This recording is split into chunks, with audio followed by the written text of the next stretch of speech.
Tell me what's going on. How can I help?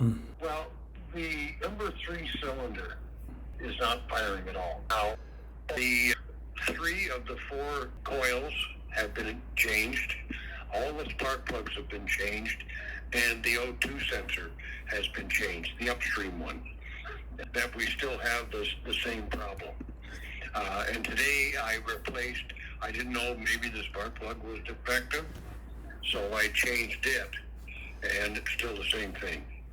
Number 3 cylinder is not firing at all. So you can feel it misfire when it's running. And have we checked or replaced the fuel injector? No, it's direct injection. It's a 1.6 liter. It'll still have a fuel injector.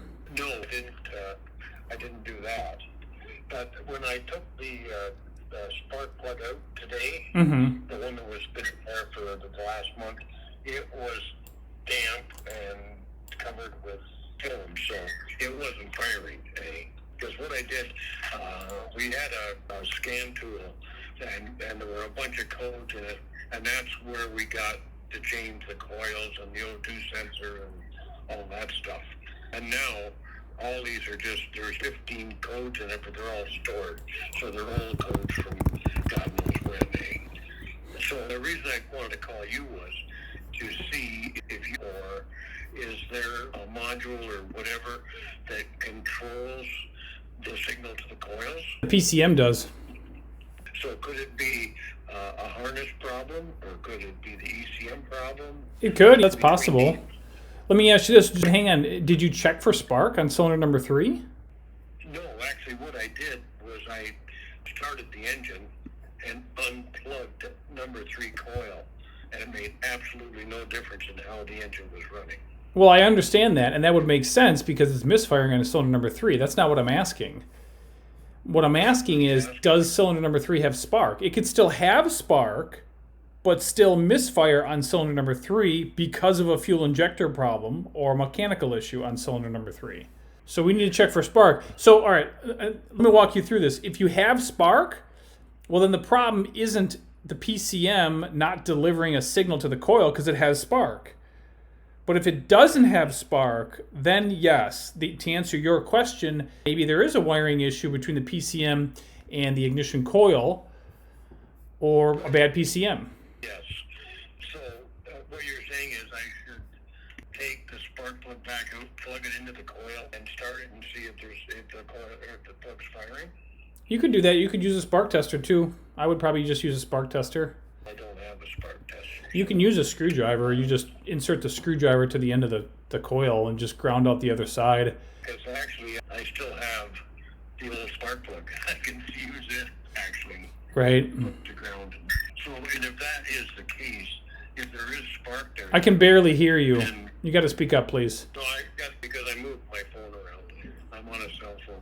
But if I do have spark there, the issue is then the fuel, right? Well, it could be a mechanical issue. I would recommend that you check compression as well. But yes, if the compression is okay, the engine's and the vacuum is okay, well then yes, it's probably a bad fuel injector. Now, if you are really concerned, you don't want to buy a fuel injector and it's not going to take care of it, well, you can swap the injectors, cylinder 2 and 3 or something like that, and then, or I'm sorry, Yeah, I understand. and then see if that takes care of it. If the issue moves to another cylinder, yes, I understand that. That still, the only thing that I didn't think of was checking to see that way. I just assumed that by unplugging it, that still number 3's not working. So I assumed from that the coil wasn't firing, but I never really considered the fact that maybe it's not got any fuel there too. So Correct, right? Okay. All right. Well, that's what I'll do then, Derek. I'll do that spark test to see if that's is going to be what the problem is. Okay. And just a heads up, it looks like correct, right? It does look like the fuel injector wiring is common to cause misfire codes on this engine. So just make sure the wiring to and from the number 3 injector is good. Because I can barely hear you, my friend. You got to speak up. No, I said I did switch the coils and it made no difference. Right, because the problem's not the. I'm going to go back.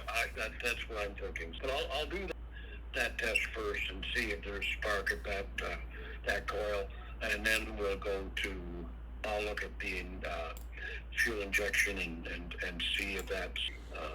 Is there a specific code that would come in that 1.6 engine? Well, Electric. Again, if it was the high pressure pump, it would affect all the cylinders, not just cylinder number 3. That's right. Yes. So the question, hang on, time out, listen. The question should be, is there a specific code that would be generated if the problem was an injector, specific to cylinder number 3? And the answer is it should be. You would think it would flag a code, but if the circuit's open, it may not flag a code. And it maybe the injector itself, the tip of the injector may be restricted, and it'll never set a code except for a misfire code. Right. So, because that's all the code can do is register voltage changes and stuff. I realize that. But if it's a mechanical issue at the injector, the only way to really know is to replace it. So, all right. Well, that's really putting me in the right direction anyways, Derek. Appreciate the call. You bet. You're welcome. Well, good luck, and let us know if anything comes up. I will do. Okay. All right. Take care.